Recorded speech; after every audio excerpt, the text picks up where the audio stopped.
Well, good morning, everyone. And once again, welcome to another live this morning. Hope you're having a wonderful start to your day. We sure appreciate you guys coming on. Love you dearly. If you can, say hello. And before we get started with our questions, we got lots of them, but that's all right. Okay. Who's number one on my hit parade this morning? It is Lisa. How are you, Lisa? Rosalinda, numero duo, Brahim, in the Trinity, Andrea, Niagara Falls. There's Kevin from Oshawa, Patricia, Florida, Nativity, good morning. And let's see, Rosa, Modiad, how are you? Nice to have you on. Hi, Sandy, Fergus Falls, Minnesota. Wendy's on with us from Markham, Sharon from Kansas, Lorraine from British Columbia. Yvonne, how are you? Sandy from Chilliwack, British Columbia. Bright and early out there, isn't it? Bonnie. John, there he is from Elgin, not Elgin, Illinois, like I say all the time. It's Elgin. Maria. Etta, thanks for coming on, John. Nellie, Fran. It's a Viderma day here, too. Finally. Bonnie, Karen, Peterborough, Yolande. Bonjour. Brahim saying hi to the mayor. Kevin. Dennis, Norwich. April, how are you? And Gwen from sunny Alberta. Yeah, well, that's nice, sunny here too. Madeleine, Kippawa, Quebec, bonjour. Donna in Newfoundland. Paul in Edmonton, how are you, my friend? Carol, Wasaga Beach. Janice, Lori from Alberta. Hi, Elsie in Newfoundland. Cecilia in Shediac, Nouveau-Brunswick. Karen, Innisville, Rhoda, nice to have you on. Hi, Cheryl. And Polly from Finland. How are you? Janice, Maryland, Charlottetown. Wendy's in Aylmer. And Brandon is in, Brandon, good morning from Craig and Darla in Indiana. Well, hello, Rita. Sandra. And Francis and Lori. Okay. Georgie. Hi, Georgie. Catherine.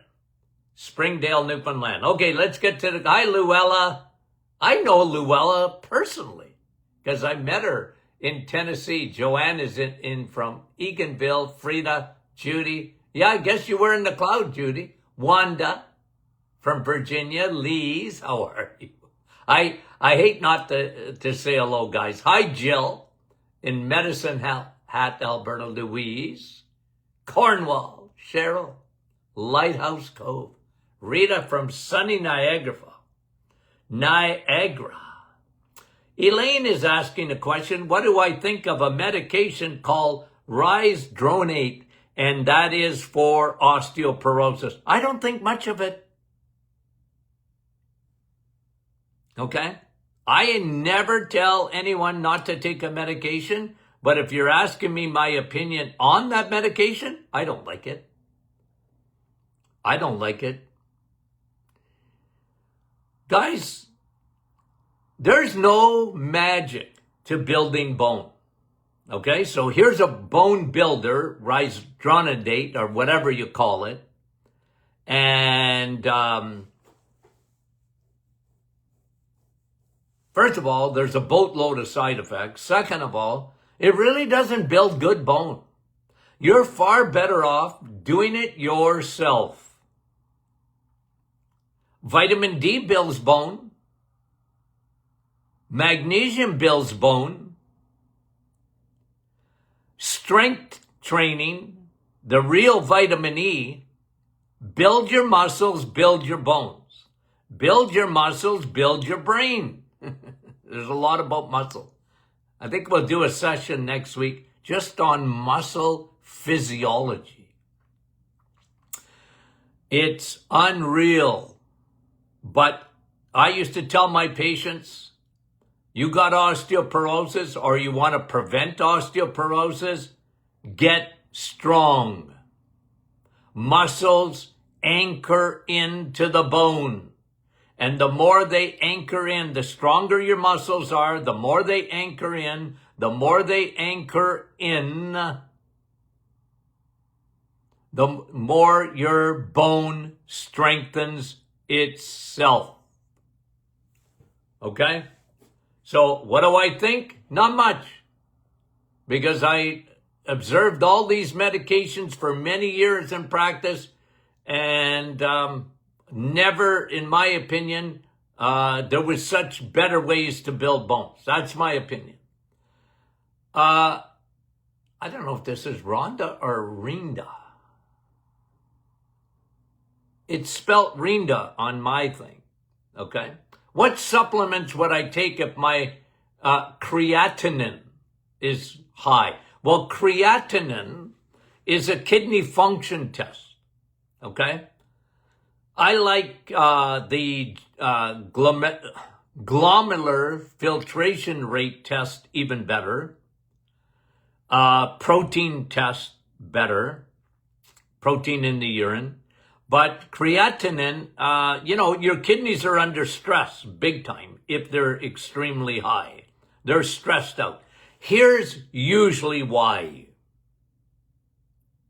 Insulin. Diet. Not meat. Because, creatinine, creatine. Nah, it's not that. Okay? It's not that. Well, you got protein in my urine, Dr. Martin. I must be eating too much protein. No, it's the opposite. You're eating too much sugar. And carbohydrates that turn to sugar in nanoseconds. That's what stresses your kidneys. If you don't believe what I say, ask a diabetic.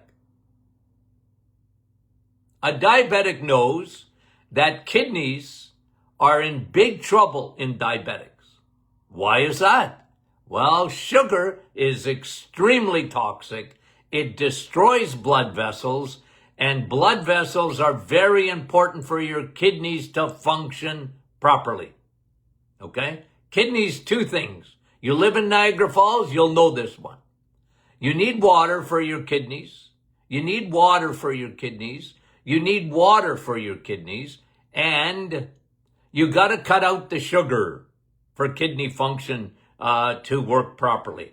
And those are the biggest two things. Protein, eating steak, helps your kidneys. Okay? Let's see. That was Rinda, according to my, okay? You're 28 years old. Shouldn't have high creatinine. Rebecca. White spots on nails, usually fungus, maybe a sign of leaky gut. That's what I used to see in my office. I actually tested for leaky gut, so I didn't have to rely on nails. But if I saw, I was very observant, looked at nails, might have some fungus there in the body, and usually I could confirm that when I tested them. Okay. Okay, that was Rebecca. Thanks, Rebecca. Diane, looking for information regarding taking oil of oregano for ear infections. Well, I wouldn't put oil of oregano in your ears other than do this, okay? Because I found this to be effective. You take a Q-tip, put a drop of oil of oregano in a Q-tip. Now, don't go far in the ear canal, just a little bit. And turn the Q-tip a little wee bit, and, okay, you can do the same thing in your nostril, because that will help the ears too, through the sinus canal. Oil of oregano.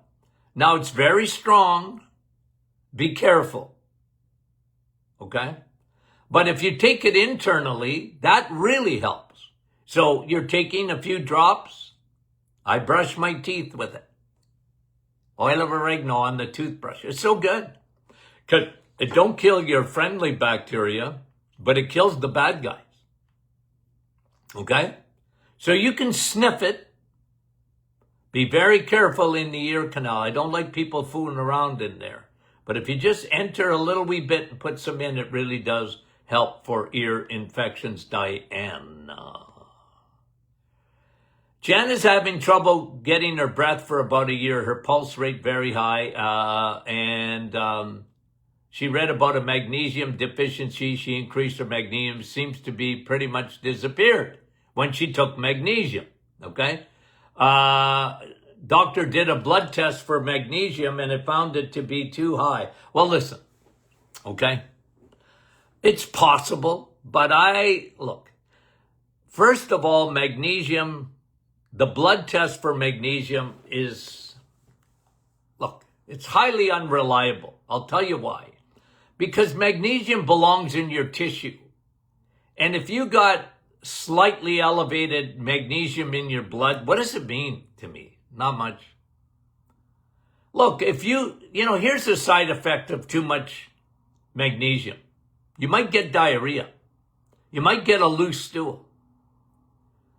Now, you shouldn't be taking, I don't know, how many milligrams are you taking? Jan, you're not telling me that I see. Okay? But if you found that really helped with your blood pressure and that, take it. What did your doctor say what happened to you because your magnesium is too high? What's going to happen? You're going to have a heart attack? Yeah, I doubt it. Okay. How much elemental magnesium? Well, look, I like magnesium biglycinate or magnesium citrate. Those are my two favorite. You can take 400 to 800 milligrams a day easily of that. Danny Lay, I'm finally getting to your question, Danny Lay. Okay? Danny's from Ironbridge, Ontario. And he said to me last week, I saw it on the scroll, Dr. Martin, you did not answer my question. Well, Danny, what did I do? I pulled out my senior card and I said, I forgot. I'll pull that card out today. I guarantee you. Okay? I love my senior card. I'm a senior. I forgot. Okay. So, Danny says, can you explain alpha-gal GAL syndrome? Well, here it is. It's a tick. And is consuming oil of oregano daily plus keeping our vitamin D levels optimized, will it stop that syndrome from happening? Well, there's a good chance, and I would add one more thing, probiotics. Because it usually, when you get gal, I don't know how they pronounce it. It's a tick, and it's usually you're in the third world, and they're meat that's decayed. You could get not cooked properly. But if you have a good immune system with vitamin D and the oil of oregano, I love your choices, Danny. And then I don't know if you're taking probiotics, but if you're not, you should, and everybody should, because it's going to happen in the gut. And probiotics are your big defense from that, okay? So good for you, Danny Lay. I answered your question. Okay. Sherry. I believe Dr. Martin said if you have a heart attack, you must be on a statin. Nope. Sherry, I didn't say that. What I said was if you had a heart attack, I guarantee you they will put you on a statin. Okay? That's what I said. I didn't say, well, I'd have you on a statin. Okay? I said, if you have a heart attack, I guarantee you they're going to put you on a statin. Even if your cholesterol was within normal limits and you had a heart attack, they'll still put you on a statin. Had a cardiologist tell me one time, if I don't put them on a statin and they've had a heart attack, the College of Physicians and Surgeons are coming after me. Because I was asking about, well, how many people do you see have a heart attack and their cholesterol norm is absolutely normal? He said around 50%. Yeah. Cholesterol is not at the root of heart disease. I'm sorry to say it. I know that bursts a lot of people's bubble, but what do you want me to tell you? I'm going to tell you the truth. You misunderstood, Sherry, and that's all right, because you asked. Okay? Sherry. Carol, I know cholesterol levels are connected to food. Yep, they sure are. Okay? But not only to food, Carol. Okay? Not only to food, because your body makes cholesterol. 85% of your cholesterol is made whether you eat cholesterol. And by the way, cholesterol is only found in the animal kingdom. That's one of the reasons they didn't like it. Yet your body makes 85% of it. God wants you to provide 15%. He provides 85, you provide 15. If you don't, okay? If you don't, well, you're not going to drop dead immediately, but cholesterol is on your side. Cholesterol is not the boogeyman. I'm sorry, it just isn't. Cholesterol, your body makes it, your brain needs it, your skin needs it. You can't even break down vitamin D and absorb vitamin D without cholesterol. Every cell in your body needs cholesterol because it's part of the cell wall. Cholesterol is important to deliver your hormones. You need cholesterol. And they made it a boogeyman. Why did they make it a boogeyman? Why did they do that? Well, we had some geniuses a long time ago. They thought they were geniuses that said, okay, all started with this. President Eisenhower, okay, in 1955 had a heart attack. And one guru said, you know why? His cholesterol is high. One guy.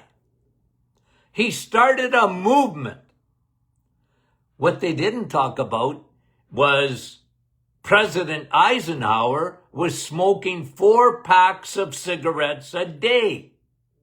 Oh, smoking in 1955 was good for you. My doctor smokes Camels.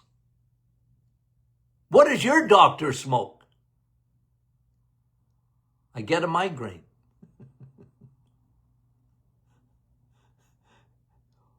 Oh, science never changes.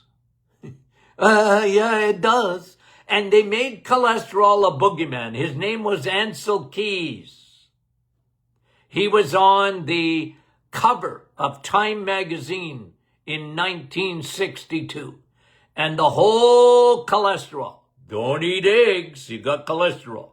Don't have butter, you got cholesterol. Don't eat red meat, they just got cholesterol. Don't eat bacon because it's got cholesterol. Let's have our cereals instead. And the cereal companies, the big food companies, and then the pharmaceutical industry found a medication called statin drugs that lower LDL cholesterol. And the rest is history, guys. The world went stupid. Every cardiologist, every physician since that time has been trained. I even got trained in my nutritional courses. I got trained. No, you better lower your cholesterol. Now, I never believed that. I didn't buy it. I wasn't buying. I've been consistent. Some of you have known me for 50 years. You've been impressed. You were some of my first patients ever. You know me. Consistent. Cholesterol's not the boogeyman. Oh, cholesterol's at the crime scene. Oh, look at that waxy substance there in the blood vessels. What's that doing there? Well, cholesterol's always going through your blood. It's delivering. It's FedEx. It's Amazon. Of course it's going through your blood vessels. It's not the bad guy. So, I get on diatribes, guys. I can't help myself because you're asking me the question. I got to do it all the time.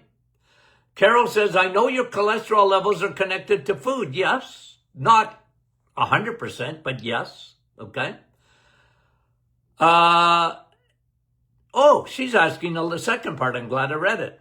I'm wondering about cholesterol. LDL and HDL have any connection with stress? Well, look, stress, anxiety pours gasoline on the fires, okay? So, look, you want your HDL to be high. You want your LDL to be high, not low.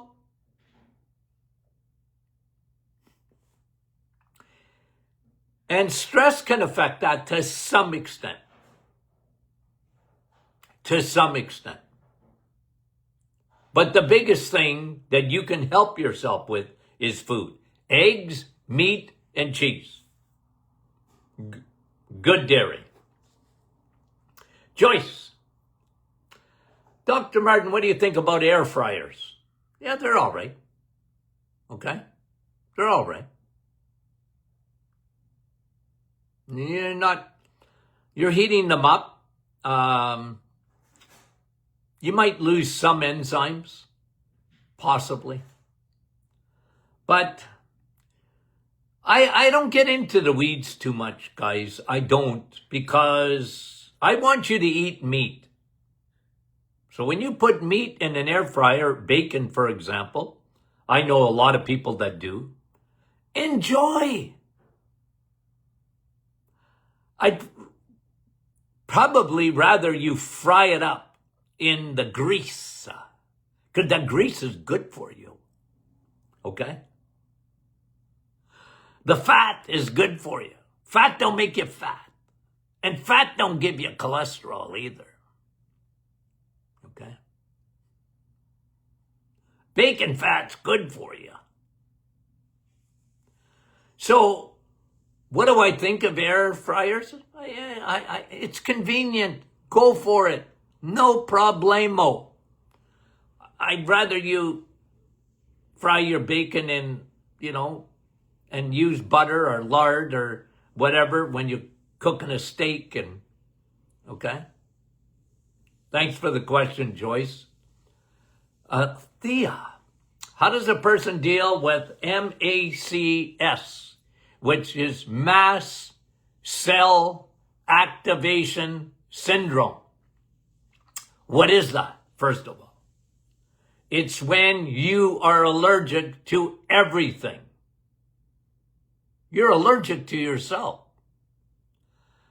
Whenever I saw MCAS, there was a couple of things that I made a diagnosis with. One, when I looked at their blood, they had lots of mast cells. What are mast cells? M-A-S-T cells. They are allergy cells. They release histamine. It makes you sneeze. It makes you cough. It makes your eyes water. Your body's trying to expel things. That's what an allergy is. When you got MACS and your immune system is going crazy, you're allergic to yourself. So I always bring it back another step. Why did that happen? You have severe, and I never saw an exception to this, severe leaky gut. Severe leaky gut. Okay? Jesus said this one, okay? Okay? He said this one needs fasting and prayer. Okay? Because when you have MACS, mast cell activation syndrome, you got a severe leaky gut, which is giving you, and I believe a major overgrowth of yeast or fungus or candida. Big, big problem. Takes time. Don't feed the bears. Get off sugar. Get on broad spec. I know, because even some websites will tell you don't even take probiotics because they're strong. And I just get a migraine when I hear that stuff. They don't know what they're talking about. You got severe leaky gut. You got to fix that. If you don't fix that, you're never going to fix anything when it comes to that. It's going to take time. You know, do the elimination. What can you tolerate and what can't you tolerate? You're allergic to yourself. That's what it is. It's autoimmune. Your immune system is going nutso. But I believe the bottom line is severe, severe leaky gut. I'm convinced of it. I've seen it. A lot of people, because they were taking antibiotics as kids or whatever, and they started with allergies and different issues, and then it got worse and worse and worse and worse. And they had a major overgrowth of Candida albicans. Thanks, Thea. Sil is asking about Graves. Well, look, Graves, okay, because somebody was asking about Hashimoto's, okay? Graves is hyperthyroid. Hashimoto's, autoimmune, both are autoimmune. Hashimoto's is hypothyroidism, okay? Here's the connection. Autoimmune, leaky gut, leaky thyroid. Usually starts with that. Your body's making antibodies to its own thyroid. I always treated either Graves or Hashimoto's the same way. You know what? We're going to change your diet. We're going to get you off the carbs because I want your liver to expel estrogen. I want your liver clean so that it will convert T4 to T3. We're going to fix your leaky gut because that's where it all started. We're going to get rid of the yeast, and one way to get rid of yeast is you not to feed it. And sugar feeds it. Probiotics. Big time. Vitamin D. Big time. Check your deficiencies. That was Sil. Teresa.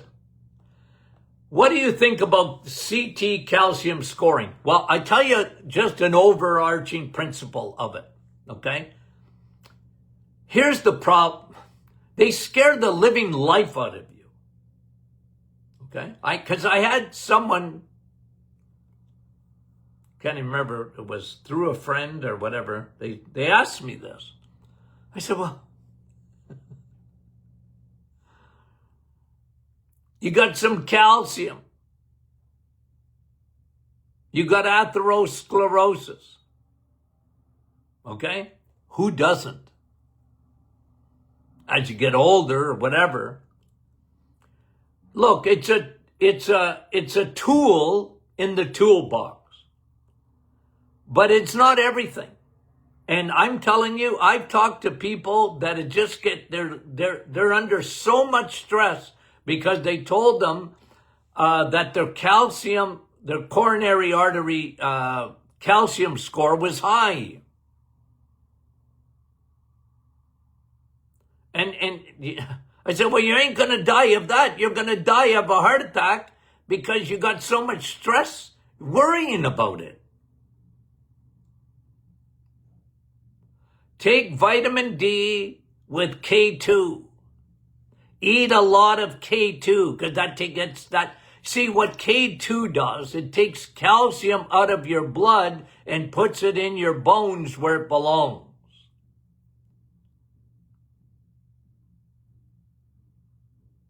Eat it. Eggs, meat, and cheese. That's how you get K2. We put it in I got it right here, vitamin D with K2. Good for you. Okay. My primary doctor panicked and I could drop dead. Well, you could drop dead, but it won't be from that. And then they want to put you on a statin drug. Okay, what's that got to do with lowering your calcium? Statin drugs are there to lower your LDL cholesterol. But what did I tell you? Any excuse they can find to put you on a statin drug. Louise, my husband, was put on potassium chloride. Usually because, Louise, okay? Correct me if I'm wrong, but they don't put you on potassium chloride for nothing. Why do they put you on that? Because you're already on a high blood pressure medication. And now your potassium is low. Right?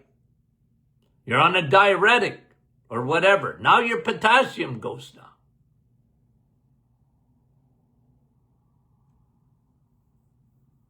It's usually due to medication.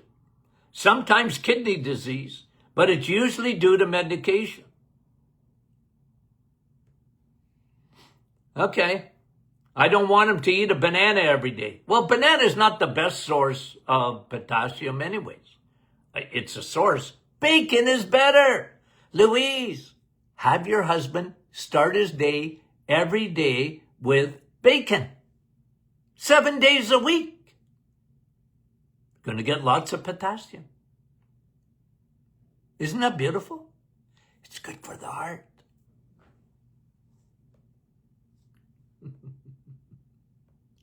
Elaine, no, I already answered that. Shelley, I've been on EMC for 2 years. Good for you. Smart girl. Recently, I had a few veggies, broccoli, green beans, cherry tomatoes, because a nurse at Heart Fitness made me feel guilty. Okay. I got no problem with you having broccoli, by the way, anyways. Okay? But the reason they make you feel guilty, Shelley, okay, is because they don't know diddle about nutrition. Ask a nurse how much nutrition they took in nursing school. Not much. And when they did, it was all the old, same old, same old. Cholesterol, bad. Meat, bad. Eggs, bad. Butter, bad. Vegetables, good. That's the way you're taught that. I was taught that.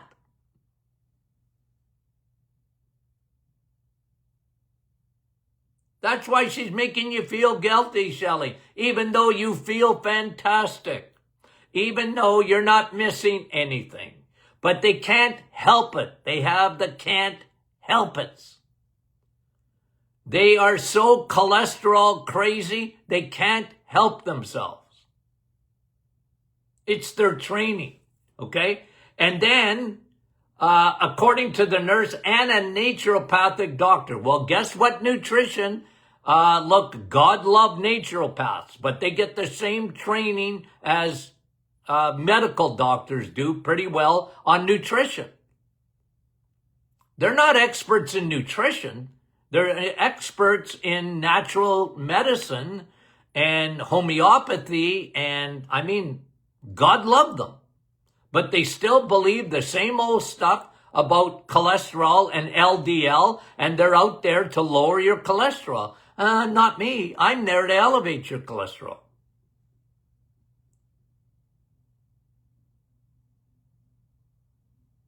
Who's right and who's wrong? Because Shelley's confused. Well, Shelley, I try, to educate. You know where I come from, and I'm consistent, I'm consistent. So, your nurse, you know what I used to tell my patients? I do this all the time. There's a narrow road and there's a broad road. Jesus talked about two roads, but I talk two roads of health. You got a narrow road and very few people are on it. We look at food differently. We look at health differently. And it's a narrow road. But it's the right road. And then there's the world's road on health. Cholesterol. Bad. Heart disease is all cholesterol. No, it's not. They know nothing about food, but they other than eat a lot of fiber. They're fiber nutcases. And that's what they believe. And they're on the broad road, and there's a lot of people on it. I try and bring my audience from the broad road over here to put them on a little narrow road. There's not many of us, but that's all right. We can encourage each other in the small little group that we are. I got over 5 million downloads, by the way, on my podcast. So people are listening. And it's alternative, but don't be confused, because I'm not confused. I'm not. I know there's other voices out there. And they're more popular than me. Sun, steak, and steel. There you go. Okay, we better stop. Because we got a lot more questions. We can do that on Monday. And by the way, it's a holiday Monday in Canada, not in the United States. Next weekend, isn't it? The Memorial, let me see. I got my calendar right in front of me. This Monday is a Victoria Day in Canada. And next Monday, the 25th, is Memorial Day in the US of A. I am planning to be on both Mondays. So it's not a holiday for me. But guys, when I'm doing this, it's a holiday. It's not work. It's a passion. I'm passionate. I'm passionate. So we're not taking Monday off. Okay, I'm breathing. I had lots of fun. I don't know about you. Okay, guys, we love you dearly, sincerely. Have a great weekend. See you on Monday. Talk to you soon.